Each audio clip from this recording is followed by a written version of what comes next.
All right, so over the weekend, Dad traded one of our Rangers for a 78 Chevy K10. Well, we'll walk you through it here. We'll start with the interior. So it used to be blue, so there's some blue everywhere. And we have these fancy wooden door handles.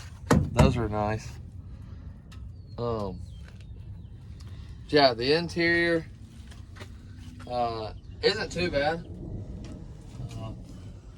The dash and the seat are in pretty good shape, minus that rip over there. But yeah, it's an automatic. It's got the C6 transmission in it. The doors close kind of funny. You just kind of got to be aggressive about it. Comes with this toolbox, pristine bed. Just some random stuff in the back. But yeah, 4-wheel drive, decals on the side, little Bondo. But it will pull a trailer like a dang beast. 4-wheel drive, like I said. It's got the original wheels right now, but we're gonna maybe upgrade those. Yeah, and then let's check out underneath the hood as well.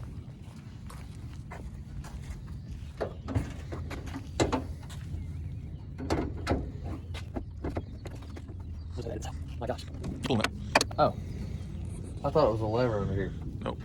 Anyway, yeah, it's got the 350 V8. It's got AC. Little to no rust. Just kidding. It's pretty rusty. But yeah, it's got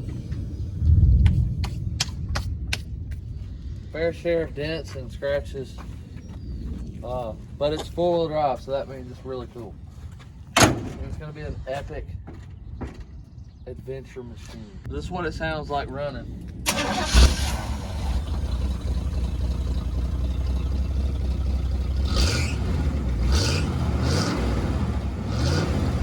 Right. Bald eagles out the back, boy.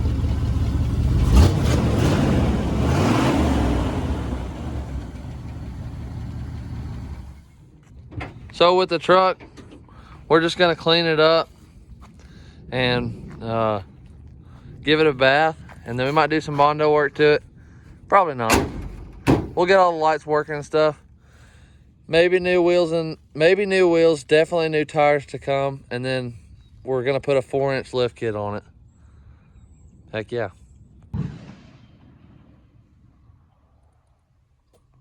So the lift kit is done, and I threw on this camper shell just because it looks cool. Kind of looks like the Blazers of this era, but just a camper shell on the long bed, 78. But yeah, the lift kit is done.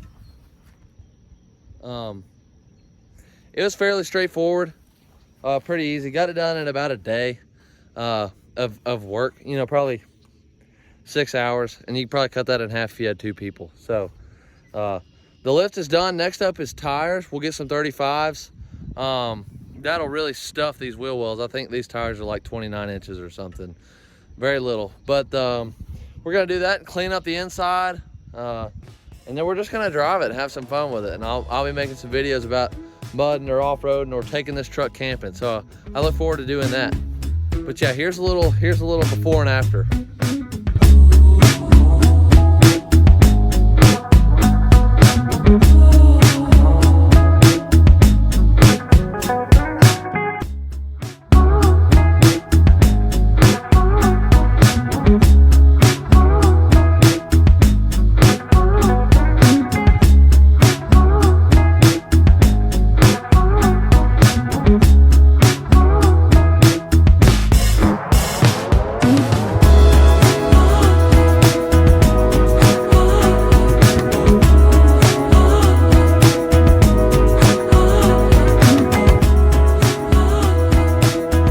So for installing the front, there wasn't really any issues, except for the brake lines are very tight.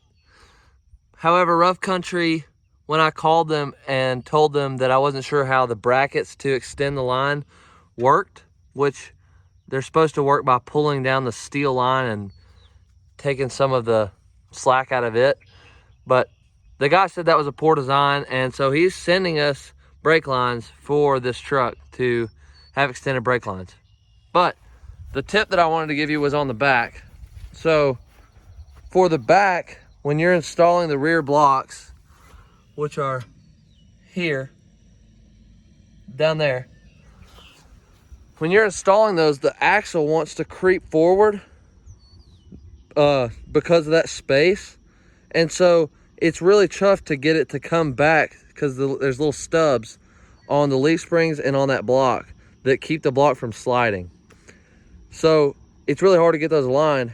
But if you'll put a ratchet strap around the bumper and run it around the axle, you can tighten that up and it'll pull the axle over enough to where you can line up those pegs. And that saved us a lot of time. With instead of a beating with a hammer, we just used a ratchet strap, and that was super easy. So I'll be doing that on lift kits moving forward. That's gonna do it for today's video. Drop a comment if you like the camper shell, and tell us about what kind of tires we should run. Also, if you want to, suggest an upgrade that we should consider for the future. But most importantly, go get outside.